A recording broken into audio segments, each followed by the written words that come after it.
அந்த தம்பிக்கு அந்த ஒரு படத்துக்கு டப்பிங் நடக்குது. கிளைமேக்ஸ் ஷூட்டிங் காலையில் திருப்பதியில் ஷூட்டிங், கீழே திருப்பதியில். நைட்டு வந்து டப்பிங் நடக்குது. இவர் தான் டப்பிங் பேசுகிறாரு.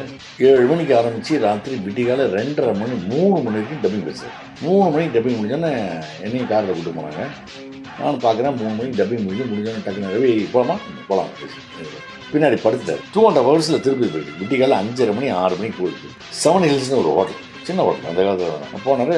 இறங்கணும்னு நான் அப்படியே சோம்பல் முடிச்சுங்க கிடுன்னு போனார். உள்ளே போனார். போயிட்டு நான் பேக் எடுத்துகிட்டு இப்படி திரும்பி போகிறதுக்குள்ள பார்த்தா கடகடன்னு பார்த்தா நெத்தியில் பீபி வச்சு கடகடன்னு இறங்கி ரவி கிளம்புறான்னு சொல்லிட்டு போயிட்டார்.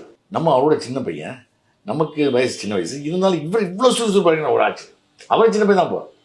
ஸோ போனால் மதியானம் ஹார்ஸ் மேலே காலையில் 8 மணிலேருந்து மத்தியானம் 1 மணி வரைக்கும் குதிரை மேலேயே உட்காந்துருக்காரு. இறங்கவே இல்லை. குதிரை எத்தனை நேரம் ஒரு மனுஷன் குதிரை மேலேயே உட்காந்து. அங்கே ஒரு வெயில், பயங்கர வெயில். ஸோ அதில் வந்து என்னோடய காரில் சேசிங் மாதவி நான் இது பண்ணுறது, கிட்னாப் பண்ணுறது, இந்த மாதிரி சீன் எடுத்தாங்க. அப்போது அப்படியே உட்காந்து பேசிட்டு சொன்னார், ரவி திருப்பதிக்கு போயிருக்கேன் சார். என்ன போயிருக்கேன் சார். என்னோட வரீங்களா? நான் வரேன்.